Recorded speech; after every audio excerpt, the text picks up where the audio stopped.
Well, all right. In fact, Ehtiyab, thank you very much for adding more information. Now, Himanshu Bhatt, senior journalist, is joining me live on the broadcast.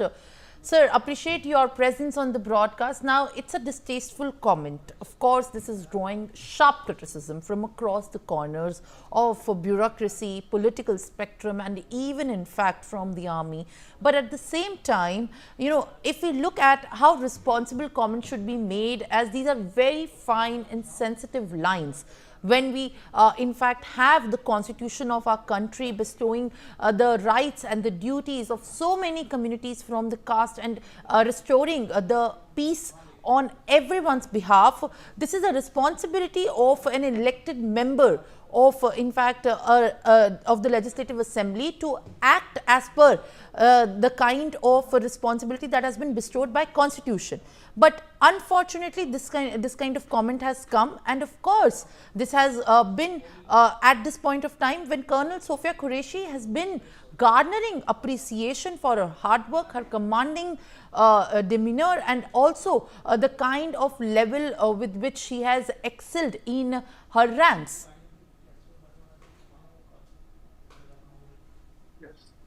Simran, one thing you must understand, and that is, these are called loudmouths and loose cannons. See, first things first, when in such a situation, conflict situation, the political leadership, and especially the second rung and the third rung political leadership of any political party should stay away and refrain from making any comments on the military. When nation is at war, you just keep quiet. That they don't do so.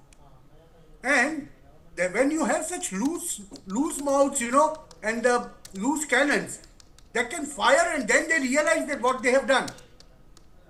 Maybe his intention was not that. I'm not trying to save him.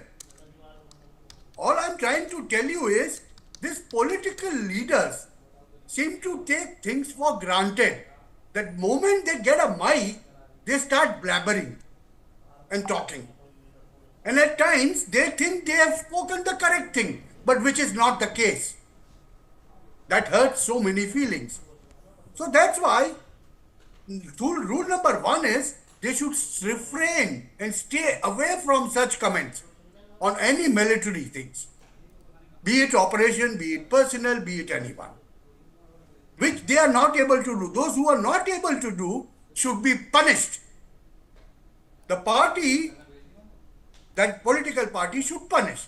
And where, as far as Congress is concerned, see, for them it's a political game. They do not think of the secular fabric of the country. They do not think of the fabric of the country which is woven, ingrained in Indian military. They want to, play this up. Now they must also refrain. But before telling them, it is a hard-bound duty of the party to which this person belongs, this minister belongs. They should take a corrective action and a swift action for everyone to see that such follies are not committed again. I will call it a folly. It's a mistake. It's not said by purpose, probably. That much I granted to him. But then he's come out with an apology. But then what's the idea? After a lot of water is flown under the bridge, now you build up a dam. No, it doesn't work that way. So such things, should be taken care of on a very serious note, because these things should not get repeated anywhere across the country. Sebra. Well, absolutely. In fact, as the critical comments on such a situation are concerned, it is the duty of the elected representatives to act as per, in fact, an order, and to not issue such statements that are going to be very sensitive and hurt the sentiments of people from different faith.